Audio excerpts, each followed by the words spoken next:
తండ్రి కుమార పరిశుద్ధాత్మ దేవునికి వందనాలు స్తోత్రాలు చెల్లించుకుంటూ, ప్రియమైన దేవుని బిడ్డలారా, మీరందరూ క్షేమంగా ఉన్నందుకు దేవునికి వందనాలు స్తోత్రాలు చెల్లించుకుంటున్నాము. ఈ దినమందు పుట్టిన దినములు, వివాహ దినములు జరుపుకుంటున్న బిడ్డలను బట్టి దేవునికి మేము వందనాలు చెల్లించుకుంటున్నాము. బిడ్డలను దేవుడు క్షేమంగా ఈ సంవత్సరాది నుండి సంవత్సరాంతం వరకు ఆయన రెక్కల నీడన కాపాడాలని, ఆయన కృపాక్షేమములతో ఆశీర్వదింపబడాలని ప్రార్థన చేస్తున్నాము. అట్టి కృప దేవుడు మీకు అనుగ్రహించును గాక. దేవుడు ఇదే మందు మనకిచ్చిన వాక్యము యెషయా గ్రంథము 49వ అధ్యాయము 6వ వచనం చదువుకుందాం. భూదిగంతముల వరకు నీవు నేను కలుగచేయు రక్షణకు సాధనమగుటకై అన్యజనులకు వెలుగై ఉన్నట్లు నిన్ను నియమించి ఉన్నాను. దేవుడి వాక్యం ద్వారా మనల్ని దీవించును గాక. తండ్రి అయిన దేవుడు మనకి ఇక్కడ వాగ్దానం చేస్తున్నారు. యేసు ప్రభువుని ఈ లోకానికి పంపించింది ఎందుకో తెలియచేస్తున్నారు. భూదిగంతముల వరకు నీవు నేను కలుగచేయు రక్షణకు సాధనం ఒకటకై అన్యజనులకు వెలుగుగాను నిన్ను నియమించి తిని అంటున్నారు దేవుడు.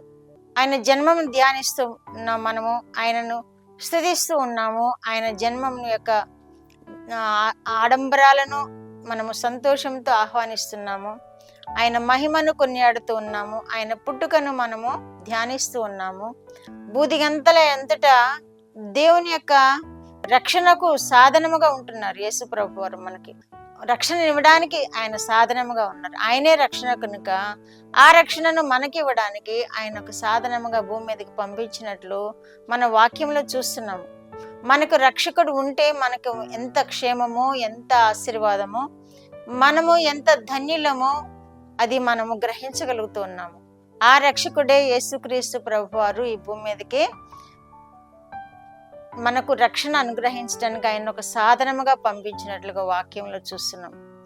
కాబట్టి మనము ఆ రక్షకుడిని అంగీకరించి ఆ రక్షకుడిని వేడుకుంటూ ఆ రక్షకుడిని అనుసరిస్తూ ఉండినప్పుడు, ఆయన పవిత్ర జన్మమును ధ్యానిస్తూ ఆయనకి స్తుతులు చెల్లిస్తూ ఉండినప్పుడు ఆ రక్షణ మనము కనులారా చూడగలుగుతాం.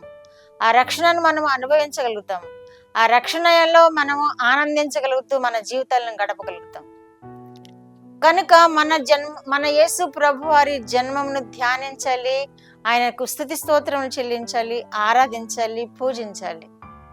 పూజించడం అంటే ఆరాధించడమే. అనేక మంది జ్ఞానులు, గొల్లలు పూజించారు.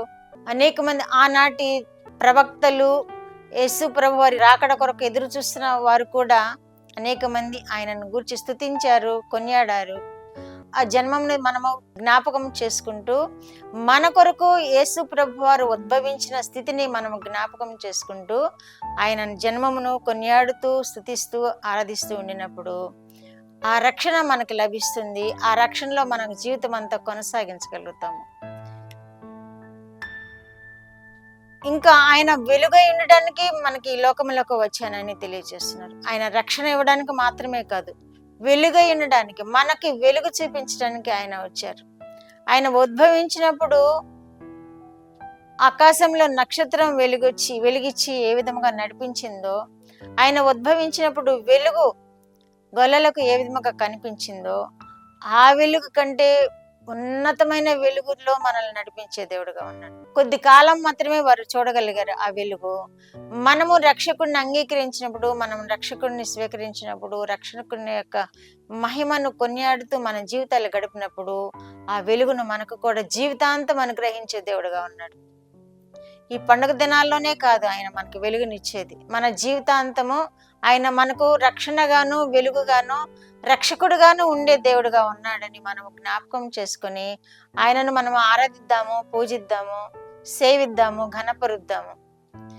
అలాగే అపోస్తల కార్యంలో కూడా 13వ అధ్యాయము 47వ వచనంలో కూడా నీవు భూదిగంతముల వరకు రక్షణార్థముగా ఉండునట్లు నిన్ను అన్యజనులకు వెలుగుగా ఉండునట్లు నేను నియమించి ఉన్నాను అని కూడా అంటున్నారు. అక్కడ దేవుని అనుసరించిన శిష్యులు కూడా ఆ భాగ్యం పొందుకున్నారు. భూదిగంతముల అంతటా ఆ రక్షణను, ఆ వెలుగును ప్రచురం చేయడానికి వారిని కూడా ఏర్పరచుకున్నారు. మన దేవుడు కూడా వెలుగును, రక్షణను అనుగ్రహించడానికి మనల్ని భూదిగంతముల అంతటా ఆ రక్షణలో ప్రజలు జీవించాలని, ఆ వెలుగులో ప్రజలు జీవించాలని దేవుడు మనకి ఆయన రక్షకుడిగా అనుగ్రహింపబడ్డాడని వాక్యాల ద్వారా మనం చూస్తున్నాం. కాబట్టి రక్షణార్థముగా ఉండున్నట్లుగా మనము ఆ వెలుగును చూస్తూ ఆ వాక్యాలను ధ్యానిస్తూ జీవించినప్పుడు మనకి రక్షణ కలుగుతుంది, మనము ఆశీర్వదింపబడతాము, మనము దీవింపబడతాము. అట్టి కృప వినిచున్న బిడ్డలందరూ పొందుకుందరుగాక. ప్రార్థన. మా దేవ, మా ప్రియ పరలోక ప్రభువా, మీ పరిశుద్ధ పాదములకు వందనాలు, స్తోత్రాలు. మా రక్షకుడు యేసయ్య స్తోత్రాలు. పరిశుద్ధాత్మ దేవ స్తోత్రములు. ఇచ్చిన వాక్యం కొరకు స్తోత్రములు. వినిన బిడ్డలందరినీ ప్రభువా మీరు ఆశీర్వదించి వారికి రక్షకుడిగా మీరు ఉండి మీ వెలుగులో వారిని నడిపిస్తూ మీ మహిమ కొరకు వారిని జీవింప చేసుకోనమని యేసుక్రీస్తు వారి పేరిట ఈ మనవులు మీ పాదముల యొద్ద వేడుకుంటున్నాను పరమ తండ్రి. ఆమేన్.